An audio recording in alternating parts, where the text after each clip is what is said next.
Et nous revoilà. Alors, là, dans les précédentes démos, on a vu comment passer d'un objectif pédagogique global à un sous-objectif pédagogique intermédiaire, et d'un sous-objectif intermédiaire à un sous-objectif pédagogique spécifique. Le gros du travail est fait. Hein, vu que le principe de TIOP, c'est de partir de quelque chose qui est gros, qui est quand même assez flou à la base, hein, on ne sait pas trop le détail. Quand on part de là et qu'on se pose la question, allez, on y va, c'est pas évident. Hein, de se dire, d'attaquer, par quoi je commence, l'objectif il est tellement gros qu'on va s'éparpiller, on va aller dans tous les sens. Et en appliquant la méthodologie du TIOP, ben, en fonctionnant comme ça, par la méthode des petits pas, étape par étape, là on voit maintenant que notre formation va devoir suivre ces objectifs pédagogiques qui sont cités ici. Donc là, on a notre liste exhaustive maintenant, hein, de tous les objectifs, les micro-objectifs pédagogiques qu'on devra aborder dans la formation. Et là, c'est beaucoup plus digeste. Voilà. Donc ça, c'est le gros intérêt, hein, du TIOP. Alors, petite précision, je me suis rendu compte en faisant la vidéo précédente, j'ai eu quelques remarques sur le sujet. J'ai bien précisé, j'ai remis en gras, cette première partie, ne pas confondre le processus de conception, et plus bas, j'ai la même chose avec, on va y arriver, le concept d'ingénierie. Hein, c'est pas pareil. Sur l'ingénierie, quand j'ai noté là, connaître les différentes phases, dans l'ingénierie, on a 4 phases qui sont différentes. C'est la phase d'exploration, conception, validation et déploiement. Donc là, sur cet objectif pédagogique, on va parler des 4 phases. Hein, ça, tu l'as vu dans le cours, de toute façon. Et si on remonte après, si on raisonne uniquement conception, donc le processus de conception, là, on n'a que 2 sous-phases, hein, de conception, vu qu'on a notre phase de scénarisation et notre sous-phase de production. Donc j'ai rajouté la petite précision pour que ce soit plus clair pour toi. Voilà, donc une fois que tu es là, le plus gros est fait. Hein, et déjà là, tu vas pouvoir souffler et te dire, ah ouais, là, c'est un projet digeste. Quand on essaye de partir là-dessus et d'attaquer et de commencer, c'est pas possible. En fait, moi, ça me fait penser à la métaphore de nos ancêtres, hein, Cro-Magnon ou Néandertal. Ils se posaient la question, mais comment fait-on pour manger un mammouth? Bah, le mammouth, il est là, c'est un projet qui est immense, qui est trop gros, et on se pose la question, mais comment je vais faire pour arriver à ça? Et la réponse de Néandertal ou de Cro-Magnon, c'était petit à petit. Et petit à petit, ben voilà, en y allant étape par étape, ben, on va arriver à créer notre formation. Voilà, donc là, le premier travail est fait. Le plus dur est fait. Maintenant, l'étape suivante, ça va être de caractériser les savoirs de ces objectifs pédagogiques. Donc ce qu'on va faire, on va passer aux 3 colonnes suivantes. On va prendre à chaque fois la ligne, connaître le processus global d'une ingénierie, et on va mettre, est-ce qu'on va identifier, est-ce que c'est du savoir, est-ce que c'est du savoir-faire ou du savoir-être. Donc là, on va le faire ensemble. Donc connaître le processus global, ça, hop, c'est du savoir. Connaître les 2 différentes sous-phases, bah là c'est pareil, hop, c'est du savoir. Citer les particularités de chaque phase, là, pareil, c'est du savoir. Très bien, on continue. Après, qu'est-ce qu'on a? Passer d'un objectif pédagogique à l'itinéraire pédagogique, bah ouais, ça c'est de la connaissance aussi. Citer la méthodologie qui permet de transformer un objectif pédagogique, donc ok, c'est la connaissance. Rédiger les objectifs pédagogiques spécifiques à partir d'un objectif pédagogique général, là, rédiger, hein, de toute façon, hop, ça c'est du savoir-faire. Construire un TIOP générique, c'est pareil. Construire, c'est du savoir-faire. S'approprier la méthodologie du TIOP pour ses futurs projets, ben, s'approprier, c'est du savoir-faire. Et respecter la méthodologie sur tout nouveau projet pédagogique, c'est plutôt lié à l'attitude là. Hein, respecter, donc ça c'est plutôt du savoir-être. Allez, on continue. Après, qu'est-ce qu'on a? Savoir lire un IP, ben, ça c'est du savoir-faire. Savoir analyser, ça c'est du savoir-faire. Savoir rédiger, c'est du savoir-faire. Donc là, si on caractérise le verbe, hein, il y a des infos dans le cours, je t'invite à revoir les cours. Mais là, le but, c'est vraiment de caractériser chaque objectif spécifique. Alors, important, oui, on ne va pas caractériser l'objectif pédagogique intermédiaire ou macro, hein. On caractérise uniquement l'objectif spécifique. Comprendre l'intérêt d'un IP, ben ça c'est du savoir. Citer les différents noms d'une IP, c'est du savoir. Citer à quel moment citer, c'est du savoir. Connaître un minima, connaître, c'est hop. Et connaître encore, ça c'est du savoir. Très bien. Après, qu'est-ce qu'on a d'autre? Structurer un cours pédagogique, ça c'est du savoir-faire. Créer, c'est du savoir-faire. Lister les principaux outils digitaux de conception pédagogique, ça, lister, c'est du savoir. Citer les apports, c'est du savoir. Intégrer et utiliser les ingrédients de la réussite, ça, c'est du savoir-faire.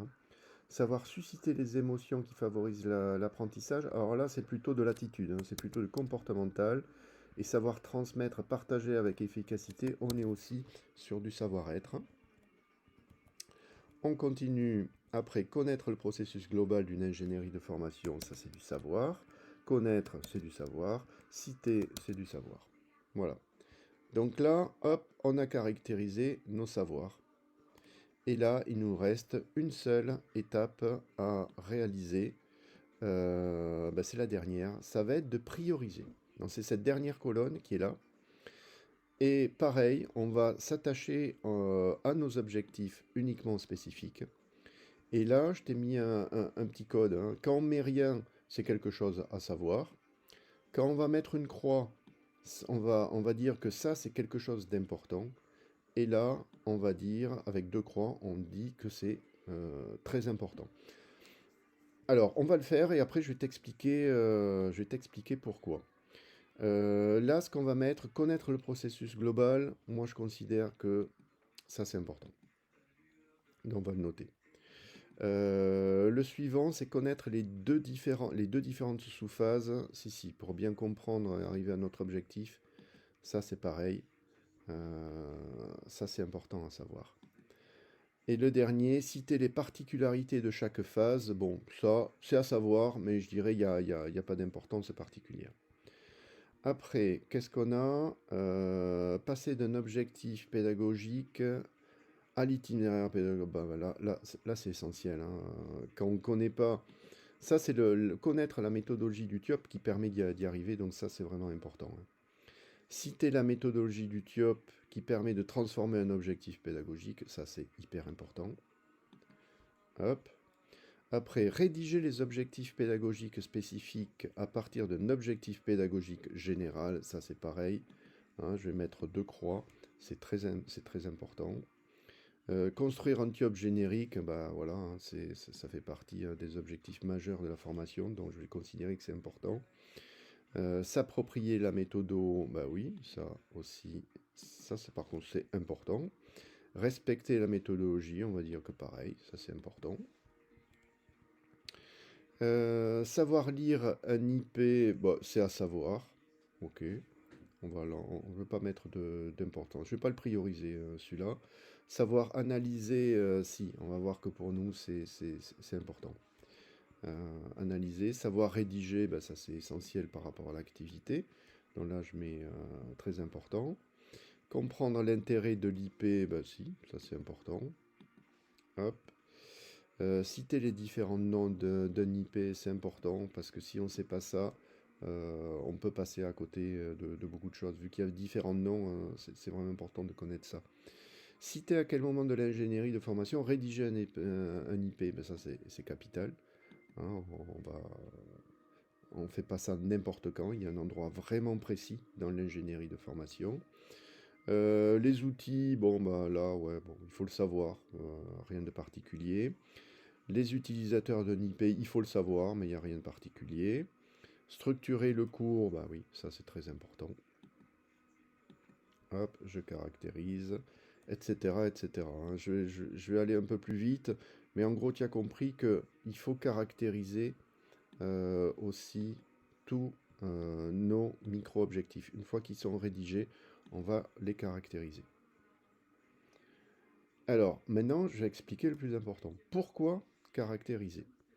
Mais en fait, le fait de faire cette activité va te permettre de prioriser un peu ta pédagogie, sur ta formation.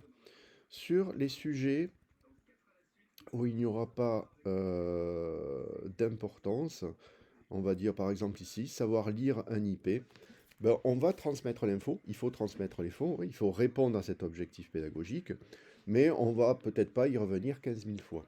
Par contre, sur un objectif pédagogique qui a été jugé très important, là, ce qu'on va faire, c'est on va peut-être prononcer le message clé plusieurs fois dans la formation.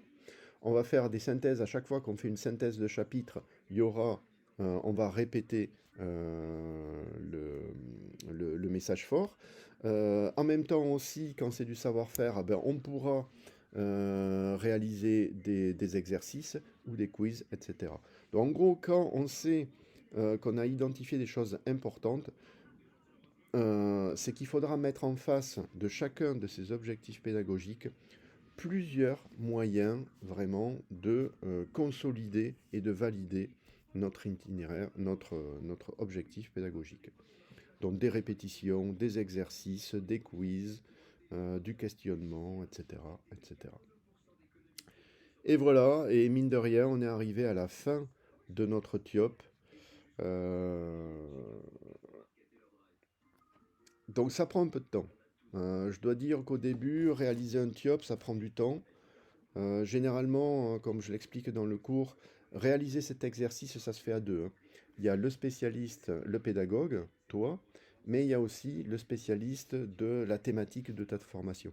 Ça, c'est vraiment un travail qui se fait en binôme, sous forme de brainstorming. Moi, quand je le fais en présentiel avec un expert de la thématique, on le fait sous forme de post-it. Hein, on se met un grand tableau blanc face à nous et on rédige des post-it et on le construit au fur et à mesure.